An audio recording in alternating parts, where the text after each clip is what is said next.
Bayangkan seorang samurai muda yang lebih jago kabur daripada bertarung. Ini dia The Elusive Samurai, kisah tentang Hojo Tokiyuki, anak dari keluarga samurai yang dihancurkan. Bukan kuat, tapi dia punya satu keahlian luar biasa, yaitu melarikan diri. Manga ini ditulis dan diilustrasikan oleh Yusei Matsui, yang juga dikenal lewat karya sebelumnya, Assassination Classroom. Sekarang, The Elusive Samurai sudah diadaptasi menjadi anime oleh studio Liden Films. Salut dan respect kepada Yusei Matsui dapat mengemas kisah sejarah kelam penuh pertumpahan darah menjadi menyenangkan dan tidak membosankan. Ditambah tokoh-tokoh yang unik membuat alur cerita gampang diingat. Dan di video ini kita akan mengupas habis sejarah perjuangan seorang samurai yang jago kabur. Maka tonton sampai habis video ini ya.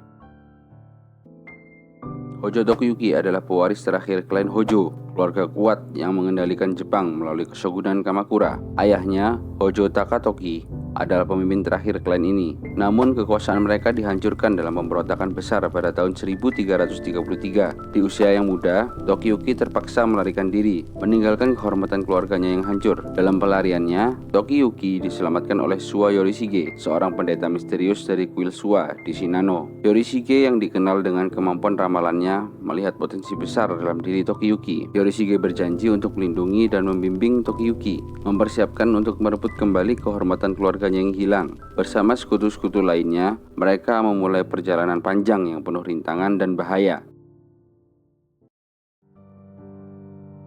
Keshogunan Kamakura adalah pemerintahan militer pertama yang menguasai Jepang. Didirikan pada tahun 1192 oleh Minamoto no Yoritomo, seorang samurai tangguh dari klan Minamoto. Sebagai shogun pertama, Yoritomo berhasil mengalahkan saingannya dari klan Taira dan memusatkan kekuasaan militer di tangannya, mendirikan ibu kota shogun di Kamakura. Namun, setelah Yoritomo wafat, terjadi krisis suksesi. Shogun penerus dari klan Minamoto tidak sekuat dirinya dan kepemimpinan mereka melemah. Dalam kekosongan kekuasaan ini, klan Hojo yang awalnya berperan sebagai pelindung dan penasihat bagi klan Minamoto mulai mengambil alih kendali. Hojo Masako, istri Yoritomo, dan ayahnya Hojo Tokimasa memanfaatkan situasi ini. Melalui intrik politik dan pengaruh besar dalam pemerintahan, klan Hojo menjadi shiken atau wali shogun yang pada dasarnya mengendalikan keshogunan Kamakura dari balik layar. Dengan status ini, klan Hojo memegang kekuasaan de facto, mengendalikan semua keputusan besar dan mengangkat shogun yang mereka pilih, seringkali sebagai boneka tanpa kekuasaan yang nyata. Klan Hojo berhasil mempertahankan kekuasaan ini selama lebih dari 1 abad, menggunakan pengaruh mereka sebagai shiken atau menjaga stabilitas. Namun, juga menimbulkan ketegangan dengan banyak klan lain. Akhirnya, ketidakpuasan terhadap kekuasaan absolut Hojo meletus menjadi pemberontakan besar pada tahun 1333 yang berujung pada kehancuran Keshogunan Kamakura dan kejatuhan klan Hojo. 1333, ketegangan semakin memuncak di Jepang saat klan Hojo yang telah memerintah sebagai shiken atau wali shogun selama lebih dari 1 abad menghadapi pemberontakan besar yang dipimpin oleh Kaisar Go-Daigo dan sekutunya, Ashikaga Takauji. Ketidakpuasan terhadap pemerintahan Hojo yang dianggap otoriter dan korup menciptakan peluang bagi para samurai dan klan-klan lain untuk bangkit melawan mereka. Pertempuran sengit meletus di Kamakura, pusat kekuasaan Hojo, yang berakhir dengan kehancuran keshogunan mereka. Klan Hojo yang terdesak berjuang dengan gigih, tetapi dalam kekacauan dan pengkhianatan yang melanda, mereka akhirnya tumbang, menandai berakhirnya era Keshogunan Kamakura dan dimulainya periode baru dalam sejarah Jepang.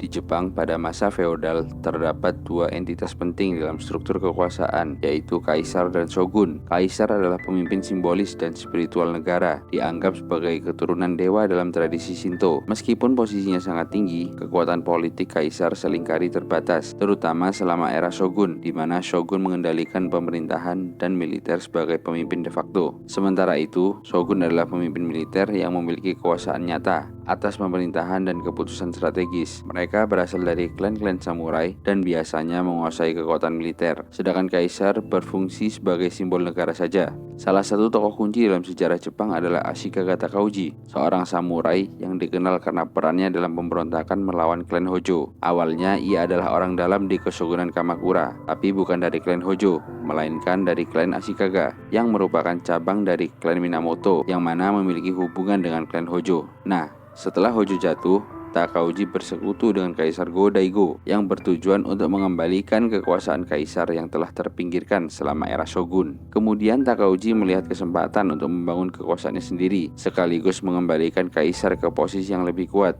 Dengan dukungan Kaisar Go-Daigo, ia berharap bisa menggulingkan kekuasaan Hojo dan membangun dinasti baru yang lebih adil. Namun, setelah mencapai kemenangan, hubungan mereka memburuk dan Takauji kemudian mendirikan Keshogunan Ashikaga yang berpusat di Kamakura. Namun, setelah beberapa tahun, ia memindahkan pusat pemerintahan ke Kyoto, dekat distrik Muromachi. Maka, keshogunannya dikenal dengan nama Keshogunan Muromachi.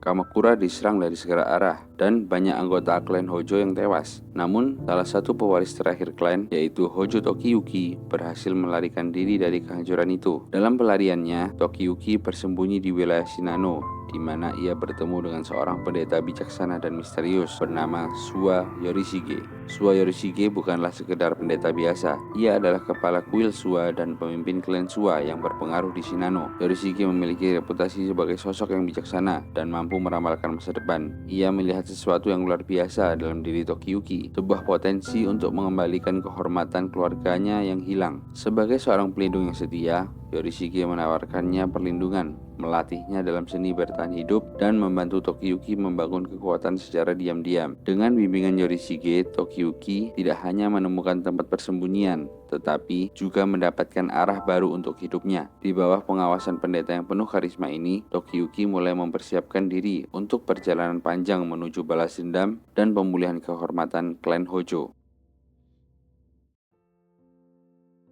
Hojo Tokiyuki memimpin pemberontakan Naga Sendai, sebuah upaya heroik untuk merebut kembali Kamakura dari tangan Ashikaga Tadayoshi, saudara dari Takauji. Dengan semangat yang menggebu, Tokiyuki mengumpulkan pasukan loyalisnya dan berhasil mengusir Tadayoshi dari Kamakura, memberikan harapan baru bagi klan Hojo yang telah terpuruk. Namun, keberhasilan ini hanya bersifat sementara. Tak lama setelah mengusir Tadayoshi, berita tentang kekalahan ini sampai ke Ashikaga Takauji, yang segera mengerahkan pasukan untuk merebut kembali Kamakura.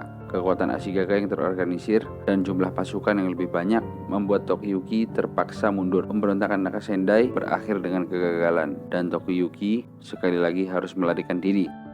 Tokiyuki mengumpulkan sisa pasukan loyalisnya dan berusaha menggalang dukungan dari klan-klan kecil yang juga merasa tertindas oleh pemerintahan Ashikaga. Dalam serangkaian pertempuran yang mendebarkan, ia menggunakan taktik cerdik untuk mengejutkan Yoshiakira dan pasukannya. Pertempuran ini menjadi momen bersejarah, menggambarkan perjuangan terakhir Hojo Tokiyuki. Meskipun akhirnya dia menghadapi kekalahan, warisan keberaniannya dan perjuangannya akan dikenang sepanjang sejarah Jepang, mengingatkan kita pada nilai-nilai kehormatan dan keberanian di tengah ketidakpastian. Dan itulah perjuangan Hojo Tokiyuki untuk membela nama keluarga atau klannya yang telah dirampas dari Ashikaga.